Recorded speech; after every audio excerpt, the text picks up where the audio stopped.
প্ৰিয় দৰ্শকসকল, আজিৰ ভিডিঅ'টোত মই পাকঘৰত ব্যৱহাৰ কৰি থকা কেইপদমান বস্তু দেখাবলৈ লৈছোঁ। মই কি ব্যৱহাৰ কৰোঁ, আশা কৰোঁ আপোনালোকে ভিডিঅ'টো চাই ভাল পাব আৰু যদি ভাল পায় লাইক কমেণ্ট কৰিবলৈ নাপাহৰিব। এইটো হৈছে ৰাইচ কুকাৰ বাজাজৰ।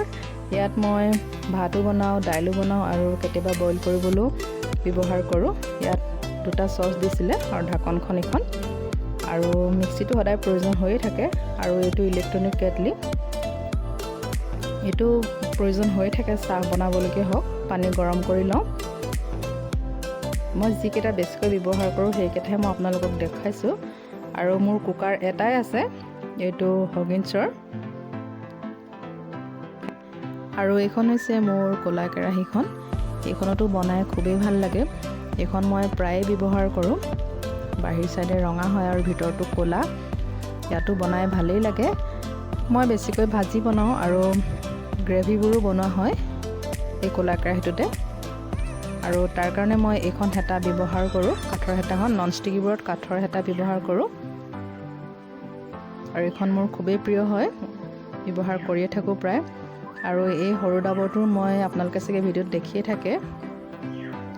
আৰু এইটো হৈছে চিলভাৰৰ কেৰাহী। চিলভাৰৰ কেৰাহী বহুতে ব্যৱহাৰ নকৰে, মই কিন্তু বহুতেই ভাল পাওঁ, সেইকাৰণে ব্যৱহাৰ কৰোঁ। আৰু এই কেৰাহীখন মই ধুবুৰীত লৈছিলোঁ, এওঁৰ লগত থাকোঁতে।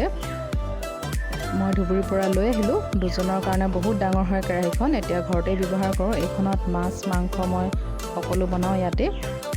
আৰু এই হেতাখন ভাত বাঢ়িবলৈকে হওক, ভাজি বনাবলৈকে বহুত বেছি দামী আৰু ধুনীয়া বস্তু মোৰ পাকঘৰত নাই। যি কেইপদ আছে ভালকৈ ৰাখিবলৈ চেষ্টা কৰিছোঁ। এই সৰু কেৰাহীখনতো প্ৰায়ে বনোৱা হয়। পুৰি বনালেও মই ইয়াতেই বনাওঁ, আৰু কিবা কিবি ফ্ৰাই কৰিবলগীয়া হ'লে।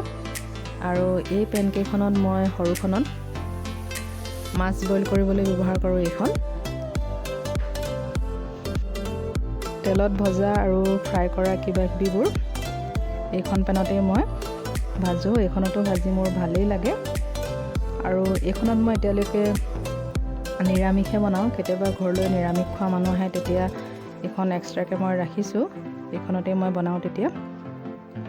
আৰু ভোগৰ কাৰণে বনাবলগীয়া হ'লে টৌ ব্যৱহাৰ কৰা হয়।